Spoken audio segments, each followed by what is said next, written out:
TPO kayak X300. Layar yang refresh rate-nya canggih bisa turun sampai 1 Hz buat ngehemat energi kalau lagi statis, dan ngegas sampai 120 Hz kalau dia lagi gerak biar efek mouse-nya maksimal. Ini tipe layar yang biasanya cuma ada di flagship varian Pro buat brand lain yang ukurannya gede-gede. Kali ini Vivo berani kasih di HP kecil yang non-Pro. Nice. Brightness-nya juga sangat tinggi. Dipakai di luar ruangan, di bawah matahari super terik, isi layarnya tetap bisa kelihatan jelas. Walaupun layarnya lebih kecil, resolusinya tetap tajam di 1,5K maksimalnya, dan UI juga udah pakai Origin OS baru yang jauh lebih bagus dari Vantage OS. Soal Origin OS ini udah banyak saya jelasin di review X300 yang Pro ya. Intinya dia bikin tampilan HP Vivo jadi lebih modern, visual lebih cantik. Dari desain icon, lock screen, sampai ke animasi di dalam HP-nya juga kerasa lebih hidup. Kustomisasi lebih macam-macam, fitur lebih banyak, total upgrade yang bikin HP Vivo jadi lebih fun lagi buat dipakai. Lanjut ke mesin yang juga berasa maksimal di Vivo X300. Chipsetnya tetap sama kayak varian Pro, pakai Dimensity 9500. Varian RAM internal ada yang 12256 atau 16512. Walaupun ukurannya kecil, performa yang dikasih X300 ini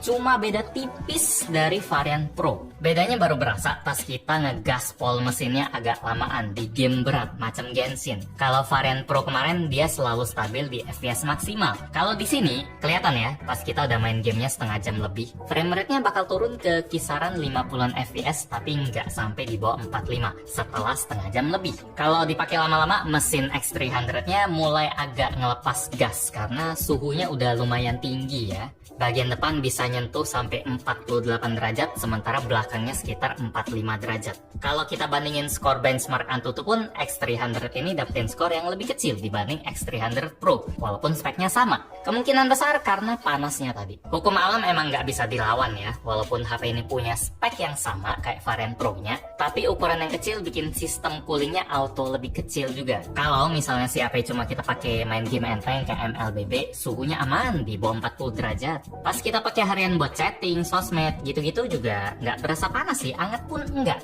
Kombinasi sistem yang stabil, nggak mudah panas, dan baterai 6040 mAh. Yep, baterai Vivo X300 ini kapasitasnya 6040 mAh. Itu 1,5 kali lebih gede dari iPhone 17 Pro, dan bahkan lebih gede dari Samsung Ultra yang baterainya di 5000 mAh aja. Otomatis bikin daya tahannya panjang, nggak kayak stereotip HP kecil lah yang baterainya juga otomatis kecil. Zaman udah beda bos. Dipakai seharian masih sering nyisa 10-30%. Kalau lagi banyak dipakai gaming, apalagi yang